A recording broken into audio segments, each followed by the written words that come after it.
वृक्ष फसलों के रक्षक हैं। पहले लोगों के पास जोत के लिए जमीनों की कमी थी, पर उतनी सी जमीन से ही काफी अन्न पैदा हो जाता था। अब जंगलों को काटकर अधिक जमीन कर ली गई है और फसलें भी काफी अच्छी उगती हैं। फिर भी अन्न की पर्याप्त मात्रा उपलब्ध नहीं हो पाती। इसका कारण भी वृक्षों को काटा जाना और वनों को साफ कर देना है, जिससे फसल के शत्रुओं की संख्या बहुत अधिक बढ़ गई है।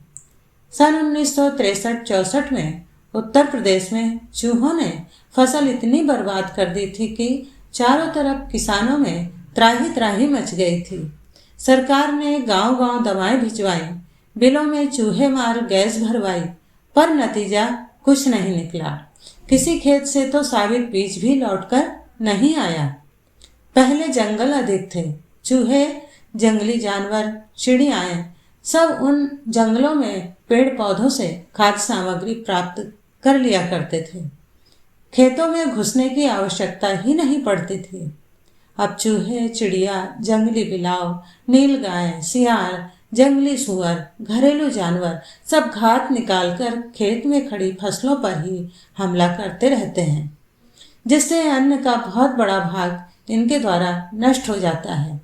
हमारे वृक्षों की जब से पहरेदारी नष्ट हुई, अन्न संकट तभी से जोर पकड़ता जा रहा है। सर्दी, गर्मी और वायु के तापमान में संतुलन रखने का कार्य भी यह वृक्ष ही करते हैं और इसका भी प्रत्यक्ष रूप से कृषि पर पूरा प्रभाव पड़ता है। अब इस दिशा में नई नई परेशानियां पैदा हो रही हैं।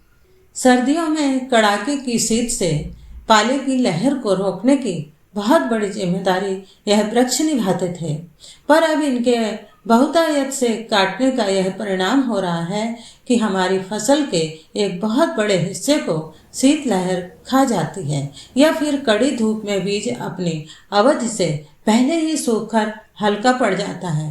प्रकृति की सर्दी गर्मी में संतुलन बनाए रखने के लिए भी वृक्षों की सघनता अनिवार्य है।